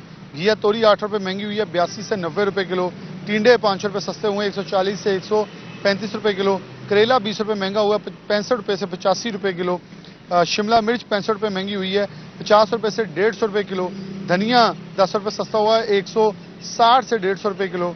तर 25 रुपये महंगी हुई है 130 से 155 रुपये किलो। सेब काला कुल्लू 5 रुपये सस्ता हुआ है 345 से 340। सेब सफ़ेद 210 पे है। केला 360 रुपये दर्जन पे है। फालसा 170। तरबूज 45। खरबूजा 90 रुपये किलो। आड़ू 40 रुपये सस्ता हुआ है 150 से 110 रुपये पे आ गया है। आम अनवरटोल 360 पे है। आम सिंदड़ी 200 रुपये है। आम लंगड़ा 110 है। आम दुशहरी 220 है। बहुत शुक्रिया बिलाल, आप सूरत हाल से आगाह कर रहे थे। आगे बढ़ते हैं जनाब। जैसा कि आपको पता है कि महंगाई जो है वो दिन ब दिन बढ़ती चली जा रही है और हेल्थ सेक्टर स्पेशली बहुत डेवलप जहां पे हुआ है एक्सपेंसिव भी हो गया है। अगर हम बात करें गुज़श्ता दिनों की, तो गुज़श्ता दिनों के अंदर हमने देखने को आया कि 2019 के अंदर जैसे ही कोविड आया, कोविड के बाद सूरत हाल देखने में ये आई कि हेल्थ सेक्टर के ऊपर ज़्यादा फोकस किया जाने लगा। उसकी वजह यह थी कि बहुत सारे ऐसे लोग जो कि छोटी मोटी बीमारियों में भी मुब्तला थे, कोविड के आने की वजह से अगर उनको कोविड के सिम्टम आ जाते हैं तो वो बीमारी जो है वो ट्रिगर कर जाती थी। ब्लड प्रेशर की हो, हार्ट के पेशेंट्स हो, बुखार के हों। और बुखार के हवाले से तो स्पेशली उन दिनों के अंदर जो आप देखते थे कि मेडिसिन शॉर्ट होना शुरू हो गई थी। मेडिसिन शॉर्ट होने के बाद मसनूई किल्लत जो है वो पैदा की गई है। मसनूई किल्लत पैदा करने के बाद उसको एक्सपेंसिव किया गया। गवर्नमेंट की तरफ से जब रेट को पे पाबंदी लगाई गई तो बहुत सारी बुखार की अद्वियात जो थी वो देखने में ये आया कि फैक्ट्रीज ने बनाना बंद कर दी कि जनाब हमें कॉस्ट ज़्यादा पड़ रही है, इनको महंगा किया जाए। और यही नहीं बल्कि इसके साथ साथ अगर मौजूदा दौर के अंदर देखा जाए, बुखार की मेडिसिन के साथ साथ एंटीबायोटिक्स हैं, शुगर के पेशेंट्स के लिए इंसुलिन है या दीगर चीज़ें, इनको काफ़ी हद तक महंगा किया जा रहा है और ये बतदरीज इजाफे के साथ बढ़ती ही चली जा रही हैं। और इसी तरह से अगर बढ़ती चली जाती हैं तो एक गरीब आदमी जिससे खाना पूरा नहीं हो रहा, वो हेल्थ सेक्टर के अंदर अपनी मेडिसिन कैसे परचेज कर पाएगा। ये एक बहुत बड़ा लम्हा फिक्रिया है हमारे माशरे के लिए कि यहाँ पे गवर्नमेंट अस्पताल किसी हद तक तो सपोर्ट करते हैं, लेकिन बहुत सारे लोग जो कि रोजाना की बुनियाद पे जिनको ब्लड प्रेशर की टैबलेट्स लेना पड़ती हैं, मेडिसिन अगर शुगर की हैं तो शुगर की लेना पड़ती हैं, कई हार्ट के पेशेंट्स है, ब्लड थिनर्स उन्होंने जो टैबलेट्स हैं वो खानी होती है। इस तरह की बहुत सारी मेडिसिन है जो रोजाना की बुनियाद पर बहुत सारे लोग यूज़ करते हैं। लेकिन फिर जब बढ़ती हुई कीमतें जो हैं इनकी आसमान छू रही हैं, उसकी वजह से ये गरीब की पहुँच से दूर होती जा रही हैं। और अल्टीमेटली आने वाले वक्त में अगर ये सूरत हाल पैदा होगी कि उनके पास मेडिसिन खरीदने को पैसे ना हुए तो फिर आप सोच ही सकते हैं एक बीमार आदमी पे क्या बीतती होगी। और यही वजह है कि शायद हमारे आज सड़कों के ऊपर मांगने वालों की तादाद ज़्यादा है, चोरी चकारियों के जो रेशो है वो बढ़ती चली जा रही है। इन तमाम तर सूरत हाल के हवाले से स्पेशली हेल्थ सेक्टर के लिए हम गुफ्तगू करेंगे। हमारे जो आज के गेस्ट हैं हम उनका तारुफ आपके साथ करवा दें। मियाँ तनवीर अहमद साहब हमारे साथ मौजूद होंगे जो कि चेयरमैन है फार्मास्यूटिकल एसोसिएशन के। आपको वेलकम करते हैं शो के अंदर। मियाँ साहब, इन रेट्स के ऊपर ब्रेक नहीं लग रही, क्या वजह है? क्या इंपोर्ट किए जाने वाले साल्ट्स एक्सपेंसिव हो गए हैं या फिर इसके अलावा कोई मोनोपोली चल रही है? जी हनान, थैंक यू आपका मुझे यहाँ बुलाने का। तो मैं अभी आपका इंट्रो भी सुन रहा था तो उसके हवाले से मैं आपकी कुछ चीज़ें जो हैं उनसे तो एग्री करता हूँ, लेकिन कुछ चीज़ों से मेरा इख्तलाफ है। क्योंकि सारी जो इनसाइड स्टोरीज़ हैं, जो भी जिस तरीके से महंगाई हो रही है या बाकी चीज़ें, मेडिसिन के रेट बढ़ रहे हैं, उसका यकीनन आप लोगों को भी बहुत इल्म है, लेकिन हमें उससे कुछ ज़्यादा आगे की चीज़ें पता जी है। बिल्कुल। तो मेरा शुरू से ही मेरा चूँकि मैन्युफैक्चरिंग से कोई ताल्लुक नहीं है, मैं ट्रेडिंग का काम करता हूँ, डिस्ट्रीब्यूशन सेटअप है हमारा। तो उस हवाले से पहले जब कभी भी मैं किसी भी प्रोग्राम में आया तो हम हमेशा मैन्युफैक्चरर्स को ही ब्लेम किया करते थे कि वो जो मेडिसिन हैं उनकी वो महंगाई करते हैं या वो उनके रेट्स बढ़ा देते हैं या वो ड्रैब वालों से मिलकर जो अद्वियात के रेट हैं वो ज़्यादा ले लेते हैं, जिसका मतलब डायरेक्ट बेनिफिट ना तो डिस्ट्रीब्यूटर को कोई होता है, ना कोई होलसेलर को या रिटेलर को कोई बेनिफिट होता था। उसका बेनिफिट सिर्फ मैन्युफैक्चरर उठाता था और नुकसान उसका जो है वो आम पब्लिक को होता था जिसने वो मेडिसिन यूज़ करनी होती थी। लेकिन आजकल के हालात में पोजीशन कुछ बदली हुई है। ये नहीं कि मैं मैन्युफैक्चरर्स को डिफेंड करूंगा, लेकिन हमारी गवर्नमेंट के जो हालात पिछले 1 साल 2 साल में जो हुए हैं उसमें जिस तरह से डॉलर का रेट कहाँ से कहाँ पहुँच गया, तो तकरीबन 150 रुपये से वो 285 रुपये पे इंटर बैंक में ट्रेड हो रहा है, लेकिन मार्केट में उसकी पोजीशन देखें तो आज भी मेरा ख्याल 315-316 रुपए में मिल रहा है। और मोस्टली लोगों को, हमारे जो इंपोर्टर हैं, उनको जो अपनी एलसीज हैं वो मार्केट रेट के ऊपर डॉलर लेकर तो वो क्लियर करवानी पड़ती है। इन हालात में गवर्नमेंट ने अभी भी जो है वो मेडिसिन के रेट बढ़ाने की इजाज़त दी है। मेरा ख्याल लाइफ सेविंग के लिए 14% अभी पिछले हफ्ते ही इसका डिसीजन हुआ है, और जो दूसरी मेडिसिन हैं उनके ऊपर 20%। तो पहले तो हम, बल्कि मैं हमेशा इन चीज़ों के ख़िलाफ़ ही बोला करता था कि जो मेडिसिन कंपनी है उनको रेट नहीं बढ़ाने चाहिए, उनको जो अद्वियात है वो आवाम को सस्ते रेटों के ऊपर जो है वो मुहैया करनी चाहिए। स्पेशली मल्टीनेशनल के जो रेट्स होते थे वो हमारी लोकल कंपनीज के मुकाबले में बहुत ज़्यादा होते थे। द सेम प्रोडक्ट के लिए जो मल्टीनेशनल कंपनीज हैं वो बहुत महंगी अद्वियात हमारे मुल्क में बेचा करती थी, और मैं हमेशा ही उनके खिलाफ यहाँ पे बोला करता था। हर प्रोग्राम में, हर फोरम में हम इसके ऊपर आवाज़ उठाते थे। लेकिन पिछले कुछ अर्सा से, ये प्रीवियस में 1 साल चले, मैं किसी गवर्नमेंट को ब्लेम नहीं करता, पिछले 1.5-2 साल से जो भी हालात चल रहे हैं इसमें अब हम जो देख रहे हैं सूरत हाल, ये बिल्कुल वाइस वर्सा है। अभी जो मैन्युफैक्चरर है वो भी मुश्किल हालात में फंसा हुआ है कि उसको जो रॉ मटेरियल मंगवाना पड़ रहा है बाहर से, उसकी जो प्राइस है वो तकरीबन ऑलमोस्ट डबल हो गई है। और सारी अद्वियात तो नहीं, लेकिन कुछ कंपनीज जो हैं वो वाकई इस पोजीशन में हैं कि वो अगर रॉ मटेरियल जो मौजूदा डॉलर के रेट हैं उसके मुताबिक मंगवाती हैं तो उनके लिए वो मेडिसिन बनानी जो है वो फिजिबल ही नहीं रहती, जिसकी वजह से पिछले 1.5-2 साल से मार्केट में जो बहुत सारी अद्वियात की, चूंकि हम तो इस शोबे से रिलेट करते हैं और हमें सारी चीज़ों की सूरत हाल जो है वो नज़र आती रहती है, तो चीज़ों की जो मार्केट में जो है वो शॉर्टेज पैदा होनी शुरू हो गई है। और अब ये मौजूदा जो शॉर्टेज है ये खुद साख्ता नहीं है, ये मतलब किसी ने इसकी कोई मतलब स्टॉक नहीं की हुई कोई चीज़ या रोका नहीं हुआ इसको, लेकिन वो इंपोर्ट करनी ही उनके लिए नामुमकिन हो गई है। उसमें मैं चंद मेडिसिन का हवाला दूंगा, जैसे एक हेपारिन ड्रग है हमारी, उसका गवर्नमेंट की तरफ से जो अप्रूव्ड रेट है वो कोई 650-700 रुपये के करीब है। लेकिन इस वक्त जो बंदा बाहर से हेपारिन इंपोर्ट करता है उसको हेपारिन जो इंजेक्शन है यहाँ पर पहुँचकर वो 1200-1300 रुपये में कॉस्ट करता है। अच्छा, टैक्सेस इंक्लूड करके? जी, सारे वो उसके टैक्सेस इंक्लूड करके, और जो भी उसकी जो कॉस्ट पड़ती है इन डॉलर्स, जो भी, क्योंकि सारा इंपोर्ट होता है पाकिस्तान में, उसकी मैन्युफैक्चर नहीं होती। पिछले 2 साल से मार्केट में तो जो है वो भी जाहिर, अब वो जो कोई थोड़ा बहुत मंगवाता है, जिस तरीके से भी मंगवाता है, तो वो 1800 से लेकर 2000 रुपये में सेल हो रहा है। वो तो चले मार्केट से, तो जिस बंदे ने कोई एक आध इंजेक्शन लेना है तो उसके साथ भी ज्यादती कि वो जो प्राइस 700 रुपये लिखी हुई है उसको वो चीज़ वो महंगी मिल रही है। लेकिन उससे हमारे जो सेंसिटिव जो सेक्टर्स हैं, जैसे हमारे कार्डियक इंस्टीट्यूट्स हैं, दूसरे हॉस्पिटल्स हैं, डायलिसिस में ये यूज़ होता है, उनके लिए इतने ज़्यादा प्रॉब्लम्स हो रहे हैं कि बाज़ जगहों पे हमारे बहुत सारे प्रोसीजर्स मेडिसिन अवेलेबल ना होने की वजह से रुक रहे हैं। इसी तरह से हमारी एनेस्थीसिया की मेडिसिन हैं, उसमें आइसोफ्लोरिन है, सीवोफ्लोरिन है, या और बहुत सारी मेडिसिन जो पाकिस्तान में मैन्युफैक्चर नहीं होती और वो 100% इंपोर्ट होती थी। उन इंपोर्टर्स के लिए जो कीमत गवर्नमेंट ने दी हुई है उतने में भी उनके लिए मंगवा कर बेचना फिजिबल, क्या उनके पैसे भी पूरे नहीं होते बल्कि उनको लॉस होता है, और इसी वजह से वो लोग इंपोर्ट नहीं कर रहे। अभी हर रोज़ हमें कोई ना कोई एक आध कॉल जो है किसी दोस्त की मिलती है, उनके लिए कंट्रास्ट वो आता है, उसमें सीटी स्कैन में यूज़ होता है, एंजियोग्राफी में वो उसको यूज़ करते हैं। वो इंजेक्शंस मार्केट में डबल रेट के ऊपर भी नहीं मिल रहा, और इस तरह और बहुत सारी मेडिसिन हैं। मैंने पहले भी 2-3 प्रोग्राम यहाँ पे हुए तो उसमें भी बारहा यही रिक्वेस्ट हम गवर्नमेंट से भी करते थे कि एक इंडिविजुअल के लिए, किसी भी मैन्युफैक्चरर के लिए, किसी भी इंपोर्टर के लिए नुकसान बर्दाश्त करके जो बिजनेस करना है वो तो किसी तरह से भी वायबल नहीं होता।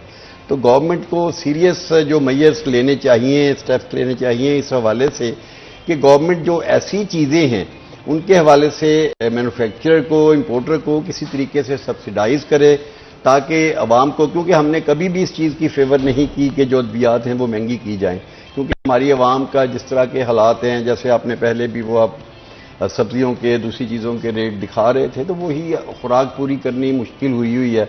लेकिन इलाज करवाना जो है ये भी, जिस तरह खुराक लेनी ज़रूरी है, इस तरह ज़िंदा रहने के लिए जो इलाज करवाना है वो भी बहुत ज़रूरी है।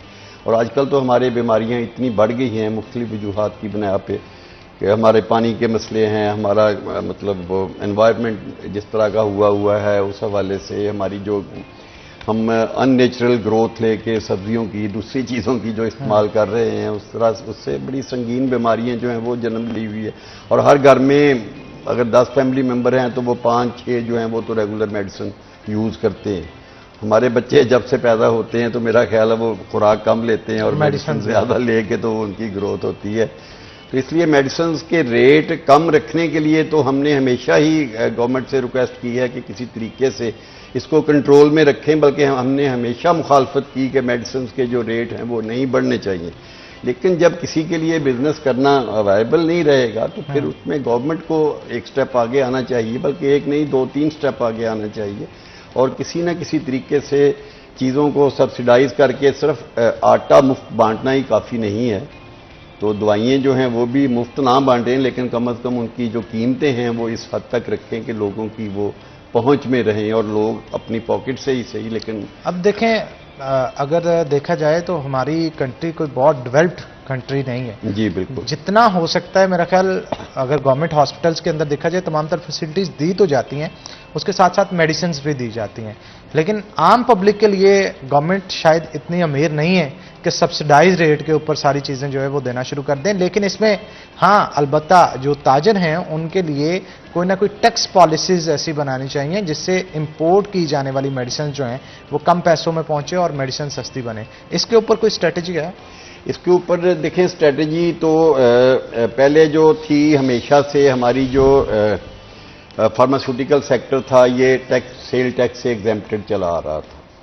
लेकिन कोई 3-4 साल पहले इसके ऊपर भी जो इंपोर्टर्स थे, इंपोर्टर्स नहीं बल्कि जितने भी मैन्युफैक्चरर्स थे और इंपोर्टर्स दोनों के ऊपर ही रॉ मटेरियल के ऊपर जो था वो 17% सेल टैक्स लगा दिया गया।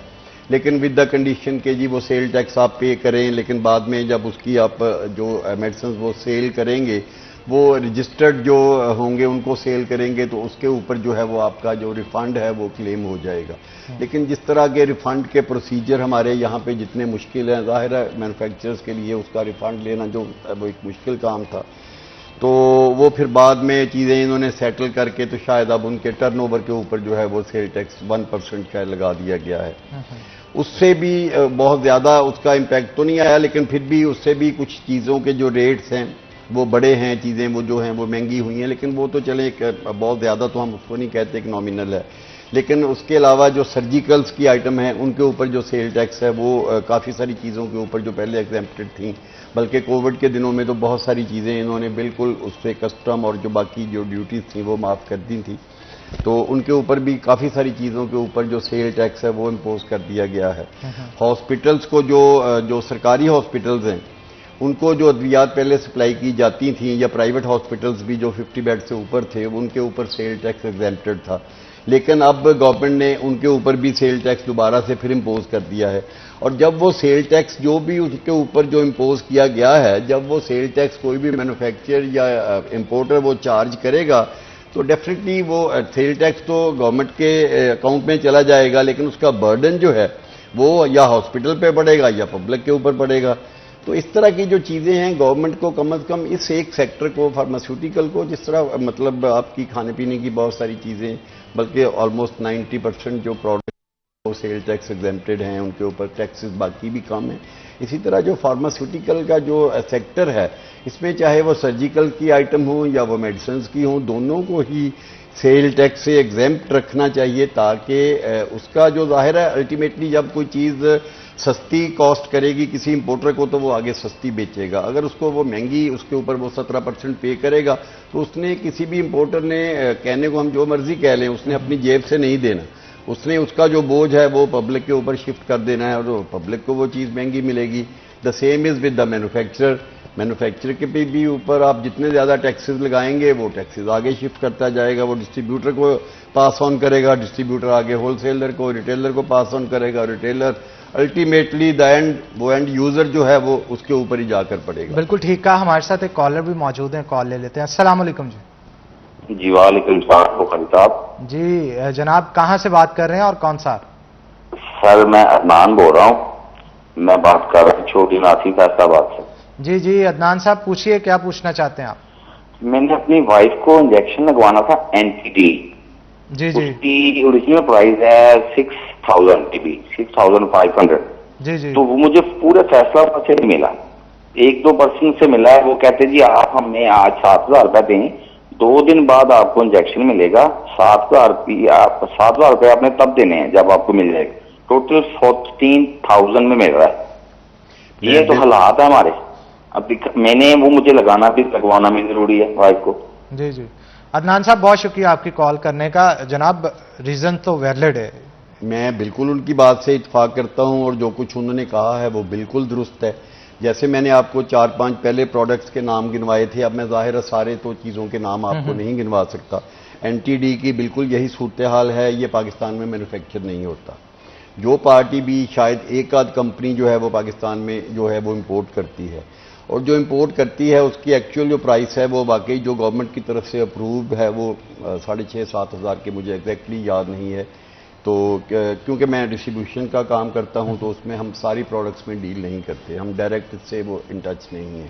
लेकिन जो मुझे मार्केट के हवाले से इंफॉर्मेशन है वो यही है कि ये 14,000 तो शायद इन्होंने कम बताई है, मेरे ख्याल में तो मार्केट में शायद इससे भी वो महंगा लोगों को मिल रहा है। उसकी वजह यही है कि जो बंदा भी इसको इंपोर्ट कर रहा है, अब मुझे एग्जैक्ट याद नहीं है कि कौन सी कंपनी जो है वो आजकल मंगवा रही है, लेकिन अगर इसकी कॉस्ट 6 या 7 हज़ार है तो वही बात जैसे मैं पहली चंद प्रोडक्ट्स के हवाले से जिक्र कर रहा था कि उसको वो चूंकि डॉलर का रेट ऑलमोस्ट डबल हो गया है, और ये जो प्राइस है, जो अप्रूव्ड प्राइस है, वो कोई 2-3-4 साल पहले की है। अब गवर्नमेंट अगर उसकी प्राइस नहीं बढ़ाएगी तो अल्टीमेटली मार्केट में ब्लैक होगा। अगर वो कॉस्ट 10,000 रुपये में कर रहा है उसको इंपोर्ट करके, या 11-12 हज़ार रुपये में कर रहा है, तो आगे 2-3-4 हाथों से जब हो के चीज़ किसी एंड यूज़र तक या कंज्यूमर तक पहुंचेगी तो वो यकीनन मेरे ख्याल में तो शायद मार्केट में 14,000 से भी इस वक्त जो है वो महंगा बिक रहा होगा। बिल्कुल, इस पे मजीद गुफ्तगू करेंगे, लेकिन एक छोटी सी ब्रेक के बाद ब्रेक लेंगे। ब्रेक के बाद दोबारा हाजिर होते हैं। आपने कहीं नहीं जाना, हमारे साथ रहना।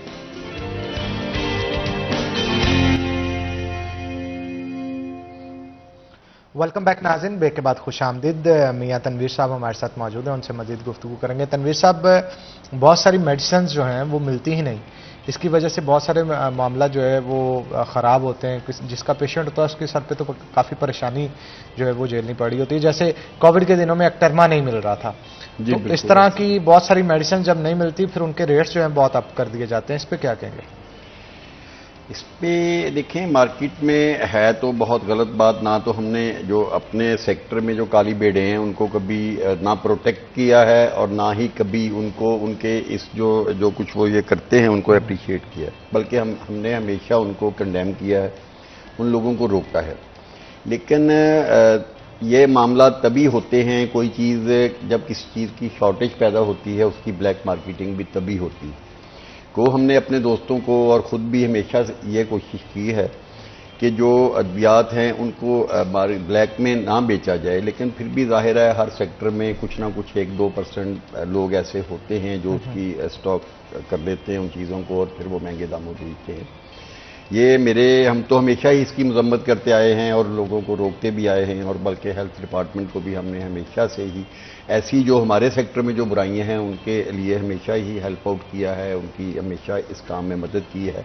और हमने ना अपने एसोसिएशन लेवल पे ना किसी और फोरम से किसी ऐसे बंदे की कभी सपोर्ट नहीं की जो ऐसे गलत कामों में मुलव्वस है। लेकिन फिर भी हर सेक्टर में कुछ ना कुछ ऐसे लोग होते हैं। अब 100% जो कोई भी सेक्टर जो है वो नीट एंड क्लीन नहीं होता, उसमें ऐसे लोग होते हैं वो गलत काम करते हैं, और हम हमेशा से ही उनको कंडेम करते हैं और उनसे हमेशा रिक्वेस्ट करते हैं कि यार कम अज़ कम हम जिस सेक्टर से, जिस सेंसिटिव ट्रेड को हम लोग डील कर रहे हैं, इसमें हमें इन चीज़ों को अवॉइड करना चाहिए। लेकिन मैं इससे डिनाई नहीं करूँगा कि हमारे सेक्टर में ऐसे लोग नहीं हैं, बिल्कुल हैं, यकीनन हैं। ऐसे भी हैं जो स्पोरियस ड्रग भी बेचते हैं, सब स्टैंडर्ड भी बेचते हैं। वो सब स्टैंडर्ड जो हैं उसमें बहुत कम लोगों को, बहुत सारे लोग इनोसेंटली भी उसमें इन्वॉल्व हो जाते हैं कि किसी के पास कोई ऐसा पैमाना तो नहीं है कि वो किसी दवाई को चेक कर सके ख़रीदते वक्त। हाँ, ये हो सकता है, ये है कि वो अगर एहतियात करे और अपनी ज़्यादा जो परचेज़ है वो फ्रॉम जो ऑथोराइज्ड डिस्ट्रीब्यूटर है उससे करे, तो वो उसमें चांस बहुत हद तक कम हो जाता है कि उसको कोई सब स्टैंडर्ड या स्पोरियस मेडिसिन जो है वो मिले। तो इसलिए सारे जो, बल्कि अब तो ज़्यादा लोगों ने डिस्ट्रीब्यूटर से परचेज भी शुरू कर दी हैं, मार्केट का जो बिज़नेस है उस लिहाज से वो कम है पहले से। तो इससे इन चीज़ों से बचा जा सकता है। तो बाकी जो ब्लैक मार्केटिंग वाली बात है उससे तो महकमा जो गवर्नमेंट के जो ऑफिशियल्स हैं, ड्रग इंस्पेक्टर्स हैं, दूसरे भी हैं, वो भी इसके ऊपर एक्शन लेते रहते हैं। अच्छा तनवीर साहब ये बताइएगा, ये जो मुख्तलिफ मोहल्लों के अंदर या दूर दराज के इलाकों में छुप के ड्रग की फैक्ट्रियां लगाई जाती हैं और नाकस सिरप तैयार किए जाते हैं, खांसी वाले नाकस अद्वियात जो बुखार से रिलेटेड होते हैं उनको तैयार किया जाता है, ब्लड थिनर्स होते हैं, इसके ऊपर आप क्या कहेंगे? इसके ऊपर ये जो महलों वाली फैक्ट्रियां हैं ना, इसका जो था हमारे ट्रेंड बहुत कम था और हमारे आज से कोई 5, 6, 7 साल पहले तक ये चीज़ें काफ़ी कंट्रोल थीं, जब मुल्क में ज़्यादा सिर्फ एलोपैथिक जो ड्रग्स हैं वो यूज़ होती थी।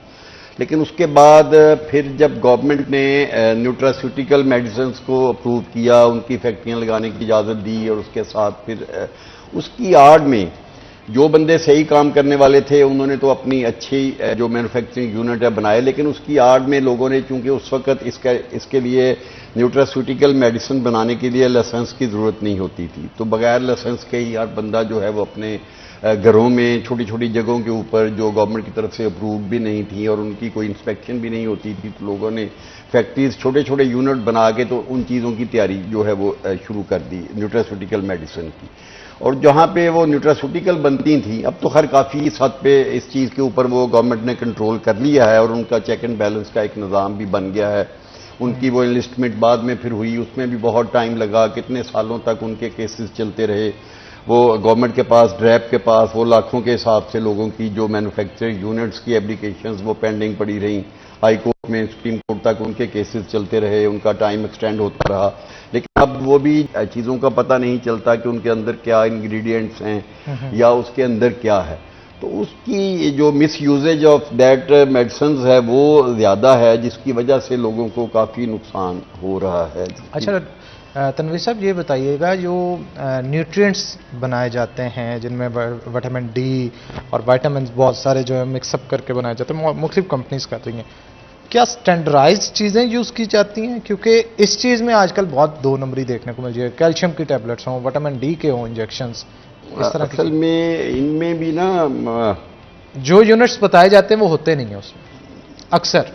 बिल्कुल मैं एग्री करता हूँ कि 100% तो शायद नहीं होते होंगे, और बस उसमें भी हमें हर तरह की जो मल प्रैक्टिस है वो हमारे हर शोबे में ही है। हमारे शोबे में भी कुछ ऐसे लोग हैं जो इस तरह के काम भी कर रहे हैं, तो इसके ऊपर भी गवर्नमेंट भी अपने लेवल पे कोशिश तो कर रही है, लेकिन उस लिहाज से जिस तरह से मेडिकल स्टोर्स या मैन्युफैक्चरिंग यूनिट्स या बाकी चीज़ें बढ़ती जा रही हैं, हमारे ड्रग इंस्पेक्टर्स की जो महकमा ऑफिशियल जो उनके ऊपर चेक करने वाला सिस्टम है वो उतना स्ट्रॉन्ग नहीं है, तो जिसकी वजह से ये गलत काम जो है वो हो रहा है। यकीनन मैं ये नहीं कहूँगा, इसमें एथिकल इश्यूज बहुत सारे आ जाते हैं ना मेरे साहब, कि आप कोई मल्टी वाइटामिन्स बना रहे हैं तो वाइटामिन्स का सोर्स क्या है, कहाँ से आप एक्सट्रैक्ट करके उसमें ला रहे हैं, ठीक है ना। और बहुत सारी कंपनीज तो ऐसी भी होती है जो बाहर से इंपोर्ट करके जो है वो यहाँ पे उनको मिक्सअप करके बना देती हैं, लेकिन इसके साथ साथ जो यहाँ पे लोकली भी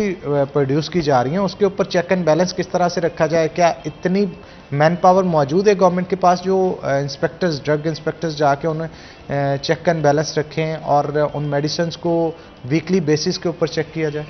जितनी तो मैन पावर रिक्वायर्ड है, मेरा तो ख्याल है कि अगर मैं मेरे मुहतात अंदाजे के मुताबिक तो गवर्नमेंट के पास 25% भी अवेलेबल नहीं है उसकी।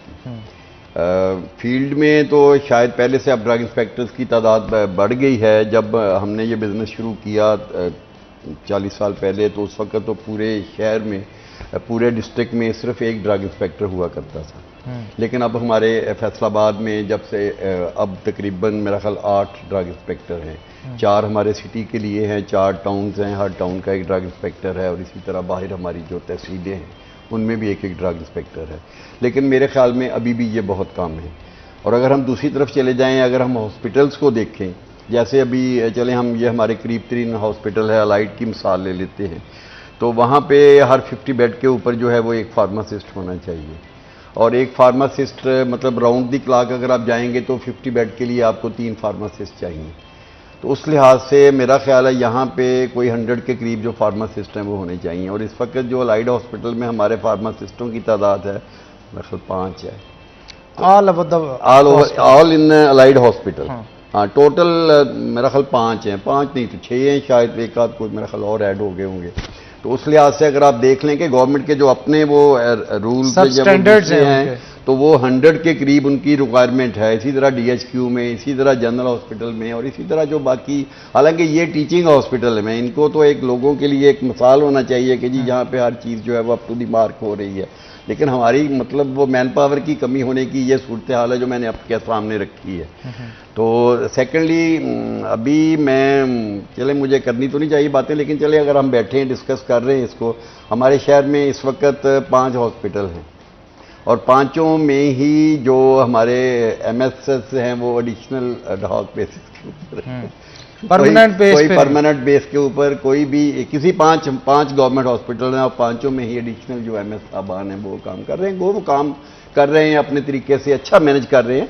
लेकिन गवर्नमेंट को चले उन्हीं को परमानेंट कर दें, लेकिन एक परमानेंट पोस्टिंग है वो किसी बंदे की हो तो वो और ज़्यादा मेहनत करता है और ज़्यादा उसको सिस्टम को अच्छे तरीके से चलाने की कोशिश करता है, वो बेहतर डिसीजंस ले सकता है, वो फंड्स के लिए ज़्यादा कोशिश करता है कि मैंने यहाँ इस पे डेवलपमेंट करनी है, मैंने को मतलब वो कोई लॉन्ग टर्म प्लानिंग कर सकता है। अगर किसी बंदे को पता हो कि मैंने यहाँ पे 3 साल तक जॉब करनी है, 3 साल तक मैंने इस सीट के ऊपर रहना है, अब लेकिन जिसको सुबह का ही ना पता हो, अगर किसी को सुबह का ही ना पता हो कि रात को 12 बजे मेरे ऑर्डर जो है वो अगली पोस्टिंग के आ जाने हैं, तो फिर वो ज़ाहिरा मेहनत भी उतनी ही करेगा। तो इसलिए कम से कम गवर्नमेंट को इस हवाले से ज़रूर सोचना चाहिए।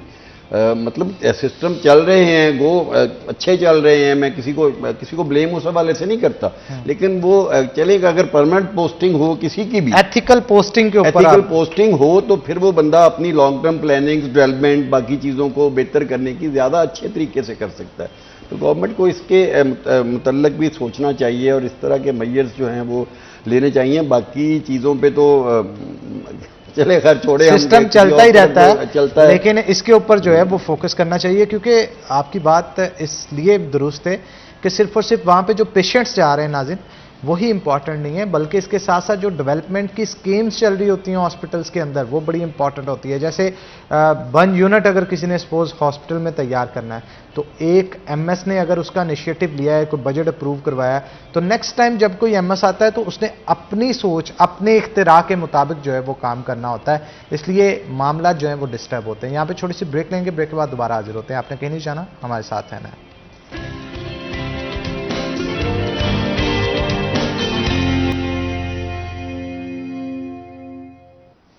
वेलकम बैक नाज़रीन, ब्रेक के बाद खुश आमदीद। हमारे साथ मियाँ तनवीर साहब मौजूद हैं, मज़ीद गुफ्तगू उनके साथ करते हैं। मियाँ साहब, आने वाले दिनों के अंदर आपको क्या सिचुएशन दिख रही है? क्या मेडिसिन जो हैं वो मज़ीद एक्सपेंसिव होंगी या इसके रिवर्स गियर के कोई चांसेस हैं?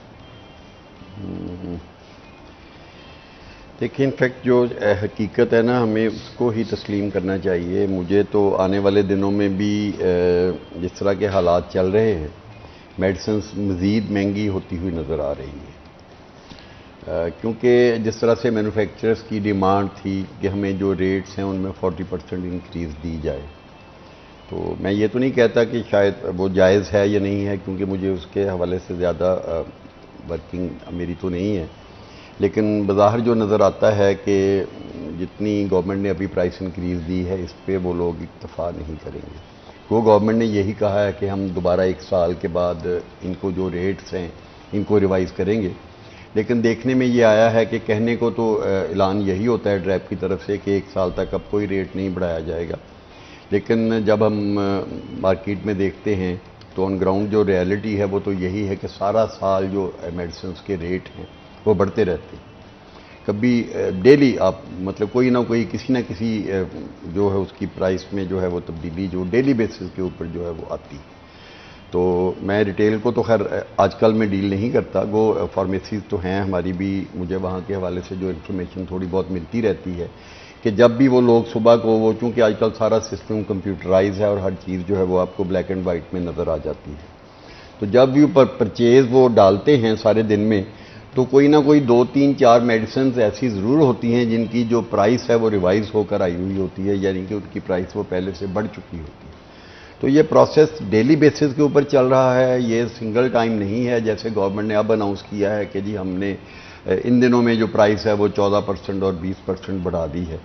तो ये तो इन बल्क में कह लें कि उन्होंने एक परमिशन दी है कि उसमें वो थाउजेंड्स ऑफ मेडिसिन होंगी जिनको, ये शायद सारी ही होंगी जिनको उन्होंने वो प्राइस रिवीजन की इजाज़त दे दी है। लेकिन वैसे सारा साल ही ये सिलसिला जो है वो चलता रहता है। और आगे भी मुझे, अगर गवर्नमेंट ने कोई स्ट्रिक्ट मेजर्स ना लिए तो इसके रुकने के कोई चांस मुझे नज़र नहीं आते, क्योंकि जो हमारी जो सर्जिकल की आइटम्स हैं, जो मेडिकल डिवाइसेस में आती हैं, वो तो डी कंट्रोल्ड हैं, उनके ऊपर गवर्नमेंट का उतना चेक उस तरह से नहीं है ड्रैप का। उन लोगों को ड्रैप से उसकी परमिशन प्राइस बढ़ाने के लिए नहीं लेनी पड़ती। जो हमारी एलोपैथिक दूसरी मेडिसिन में जो चीज़ें आती हैं उनके लिए इनको ड्रैप से परमिशन लेनी पड़ती है। तो जो सर्जिकल की आइटम्स हैं वो तो जिस तरह से उनकी इंपोर्ट की कॉस्ट बढ़ रही है, वो तो डेली बेसिस के ऊपर उनके जो रेट्स हैं वो मार्केट में चेंज होते हैं। जिस तरह से वो कराची के जो इंपोर्टर हैं वो चीज़ें मंगवा के वहीं से जब वो रेट बढ़ता है तो ज़ाहिर आगे जो मार्केट में होलसेल मार्केट में चीज़ आती है वो महंगे दामों आती है, तो फिर आगे रिटेलर को भी महंगे दाम हो जाती है। और इसमें अफसोस की बात यह है कि सबसे ज़्यादा ब्लेम उन लोगों के ऊपर आता है जिनका इस महंगाई में कोई कसूर नहीं होता, यानी कि रिटेलर्स का। हमारे रिटेलर्स की पोजीशन एक्चुअली ये है कि रिटेलर्स खुद से किसी जो मेडिसिन हैं, सुबह चंद ये मेडिसिन जो जिसमें वो ब्लैक मार्केटिंग हो रही है, वो चंद गिनती की हैं जिनको आप फिंगर टिप्स के ऊपर गिन सकते हैं। 15-20 मेडिसिन ऐसी होंगी जो ब्लैक में फ़रोख्त हो रही हैं। बाकी चीज़ें जो हैं उनमें चूँकि हमारी प्राइस जो है ट्रेड ये कंट्रोल ट्रेड है, इसमें रिटेलर्स खुद के किसी भी मेडिसिन की जो प्राइस है वो काट कर नई प्राइस नहीं लगा सकता। ये अलाउड ही नहीं है कानूनी तौर पे भी और अखलाकी तौर पे भी। तो इसलिए जितनी भी मेडिसिन उनके पास वो देखने को यही लगता है कि मेडिसिन जो महंगी होने से उसका जो डायरेक्ट बेनिफिशरी है वो रिटेलर है। हालांकि एक्चुअली वो भी इस मामले में मजलूम इसलिए है कि वो जितने की मेडिसिन बेचता है उसमें उसको कुछ और पैसे ऐड करके उसको वो नई मेडिसिन अपनी इन्वेंट्री पूरी करने के लिए जो है वो खरीदनी पड़ती है। इसका डायरेक्ट बेनिफिशरी वो नहीं है, इसके बेनिफिशरी वो हैं जो इंपोर्टर हैं या मैन्युफैक्चरर्स हैं। मतलब ये चीज़ें जब आगे पास ऑन हो के रिटेलर तक पहुंचती हैं तो वो जिन रेटों से पीछे आती हैं वो उसी के ऊपर जो उसका एक सर्टन मार्जिन जो होता है जो गवर्नमेंट की तरफ से अप्रूव्ड है उसको वही मिलता है। लेकिन ब्लेम डायरेक्ट पब्लिक उस बंदे को करती है कि ये जो रिटेलर्स हैं इन्होंने मेडिसिन महंगी कर दी है। हालांकि ना मेडिसिन महंगी करने में उनका कोई कसूर होता है, ना उनकी मर्जी शामिल होती है, बल्कि वो लोग शायद पब्लिक से भी ज़्यादा तंग हैं कि जब मेडिसिन महंगी हो रही हैं, क्योंकि इसका डायरेक्ट उनको कोई बेनिफिट नहीं होता, ना उस स्टॉक के ऊपर जो उनके पास पड़ा हुआ होता है और ना आगे आने वाले स्टॉक के ऊपर। इसके बेनिफिशरी जो पीछे बैठे हुए हैं बेनिफिशरी वही हैं। लेकिन अब चूंकि एक चेन में वो सिस्टम में आके हर बंदे को चीज़ें जब पीछे से महंगी हैं तो आगे वाले को महंगी खरीदनी पड़ती हैं, और जब महंगी खरीदेगा बंदा तो वो आगे सस्ती बेचने की तो हम उससे तवक्को नहीं कर सकते। और जो हालात चल रहे हैं इसमें ना तो डॉलर जो रुकता हुआ नज़र आ रहा है और ना बाकी हमारी जो यूटिलिटीज़ हैं, जो मैन्युफैक्चरिंग की जो कॉस्ट है वो भी दिन ब दिन वो बढ़ती हुई नज़र आ रही है कि जैसे सैलरीज हैं बढ़ानी पड़ रही हैं, बढ़ानी चाहिए भी। जाहिर है पब्लिक का तो जो लेबर है वहाँ पे काम कर रही उनके लिए भी सारी चीज़ों की महंगाई बढ़ रही है, उनका भी गुजारा नहीं होता। इलेक्ट्रिसिटी जो है उसकी कॉस्ट बढ़ रही है, गैस जो है वो महंगी हो रही है, ट्रांसपोर्टेशन जो है वो महंगी हो रही है। जब हर चीज़ की मैन्युफैक्चरिंग कॉस्ट बढ़ रही है तो वो दवाई हम सस्ती होने की तवक्को किस तरह कर सकते हैं। हमें रियलिस्टिक होना चाहिए कि जब रॉ मटेरियल महंगा आएगा उसकी मैन्युफैक्चरिंग कॉस्ट सारी बढ़ेगी और उसको वो दवाई जब बनाकर वो एक महंगी मतलब उसकी मैन्युफैक्चरिंग होगी तो वो आगे सस्ती कैसे बेचेगा। तो मुझे तो नियर फ्यूचर में अल्लाह करे कि दवाइयों के रेट स्टेबल रहें या इससे भी कम हो जाएं, हमारी दुआ तो यही है। तो लेकिन अकेली दुआओं से तो नहीं कुछ भी होता, तो हमें प्रैक्टिकल वर्क करना पड़ेगा। आपको नहीं लगता है कि कुछ मुल्की मैशियत इस पे बड़ा असरअंदाज करती है?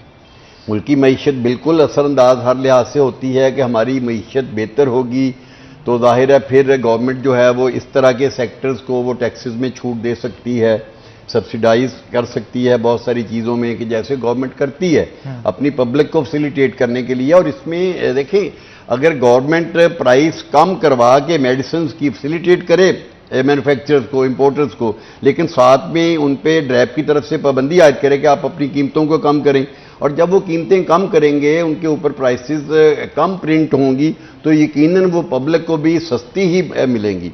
वो ये नहीं हो सकता कि अगर प्राइस उस पर कम लगी हुई है तो वो हर मेडिसिन को, वो चंद मेडिसिन को छोड़ दें आप, जो जिनकी बहुत ज़्यादा शॉर्टेज है, और उनमें भी वो आपको शहर में 2-4 दुकानों पे अवेलेबल होंगी, 5 पे, बाकी सारे मेडिकल स्टोर्स के पास तो अवेलेबल ही नहीं है। तो बाकी जो सारी मेडिसिन हैं वो पब्लिक को, आवाम को यकीनन सस्ते दामों मिलेंगी और वो अपना जो इलाज है वो सस्ता करवा सकेंगे। क्योंकि गवर्नमेंट के लिए ये मुमकिन नहीं होता कि 100% जो आपकी आबादी है उसको अस्पतालों में कैटर कर सके। अब हमारे तो खैर यहाँ फैसलाबाद इस लिहाज से भी अभी बदकिस्मती में कहूँगा कि हमारे यहाँ आबादी के तनासब से अस्पतालों की जो तादाद है वो बहुत कम है। हमारे यहाँ से कम 3 गुना हॉस्पिटल जो है वो होने चाहिए। हमारे यहाँ पे बहुत अरसे से कोई बड़ा अस्पताल नहीं बना। जो छोटे छोटे 1-2 यूनिट, वो एक हसीब शीत कॉलोनी में 224 आरबी में काफ़ी सालों से शुरू हुआ है, लेकिन अभी भी शायद वो उसकी ओपीडी फंक्शनल है, बाकी तो अभी बिल्डिंग बनने के हम अखबारों में या मीडिया पे ही सुनते हैं। तो समनाबाद में एक हॉस्पिटल बना था, वो भी बहुत छोटा सा है, लेकिन कोई काबिल ज़िक्र कोई बड़ा हॉस्पिटल जो है वो अभी तक यहाँ पिछले सालों में नहीं बना। चिल्ड्रन हॉस्पिटल का बड़ा हम सुन रहे थे कि जी बहुत बड़ा ये यूनिवर्सिटी बनने जा रही है और बड़ा यहाँ पे 1000+ का इनकी जो प्लानिंग थी, जो इनका PC1 बना था उसमें, लेकिन अभी तक मेरा ख्याल हार्डली 200 बेड वहाँ पे फंक्शनल हैं, जबकि हमारी अब फैसलाबाद की डिवीज़न की आबादी जो है वो मेरा ख्याल को 88-9 मिलियन के करीब होगी। और जो फैसलाबाद है इसको तो बाकी जो हमारे साइडों वाले जो सिटीज़ हैं वहाँ से भी सारे पेशेंट रेफर होकर यहाँ फैसलाबाद में ही आते हैं। आप क्या सजेस्ट करेंगे कि क्या गवर्नमेंट को फिलफोर कौन से एक्शंस लेने चाहिए जिससे मुल्की मैशियत को मजबूत भी किया जा सकता है, और इसके साथ साथ कोई ऐसे इनिशिएटिव्स लिए जाएं जिससे ड्रग्स जो हैं उनमें उनके रेट्स में कमी आ सके? देखें, अगर हम ओवरऑल मैशियत की बात करें तो ज़ाहिर है बड़े बड़े वो कह लें इकोनॉमिस्ट और बड़े बड़े मैशियतदान बैठे हैं, तो ये चीज़ें उनसे कंट्रोल नहीं हो रही। तो बाकी मैशियत के हवाले से तो चलें, बाज़ ज़ाती मफादात भी आड़े आ जाते हैं ना। अब वो भी बात आपकी दुरुस्त है, लेकिन स्पेशली 2-3 जो सेक्टर्स हैं इन पे गवर्नमेंट को ज़रूर फोकस करना चाहिए। जैसे कि हमारी सबसे पहले खुराक है या मेडिसिन है, फार्मास्यूटिकल इलाज के जो मामलात हैं, एजुकेशन है, ये बाकी चीज़ों में तो चलें थोड़ा बहुत गवर्नमेंट थोड़ा बहुत जो भी अपनी उसके हालात के मुताबिक अपनी गवर्नमेंट को बेहतर करने के लिए, मुल्क की इकॉनमी को बेहतर करने के लिए जिस तरह के टैक्सेस भी वो लगाना चाहते हैं या जो भी वो मेजर्स लेना चाहते हैं वो ज़रूर लें। लेकिन ये जो 3 सेक्टर कह लें, एजुकेशन, हेल्थ एंड फूड जो है, इसमें कम अज़ कम आवाम को, क्योंकि ये बुनियादी ज़रूरियात हैं, बिल्कुल अगर ये नहीं पूरी होती तो मेरा ख्याल है मसाइल जो हैं वो दिन ब दिन बढ़ते चले जाएंगे। आपका बहुत शुक्रिया मियां साहब आज के शो में आने के लिए, क्योंकि वक्त कम रह गया। ये डिस्कशन ऐसी है जितनी मर्जी कर ली जाए, ये तो बहुत लंबी है, इसको तो जितना मर्जी हम सारा दिन भी अगर करते रहें तो ये खत्म होने वाली नहीं है। बिल्कुल, आपका बहुत शुक्रिया जनाब आज के शो में आने के लिए। इसी के साथ नाज़रीन आज के प्रोग्राम से अपने मेज़बान हनान बुखारी को दें इजाज़त, फिर होगी आपसे मुलाकात, तब तक के लिए अल्लाह हाफ़िज़।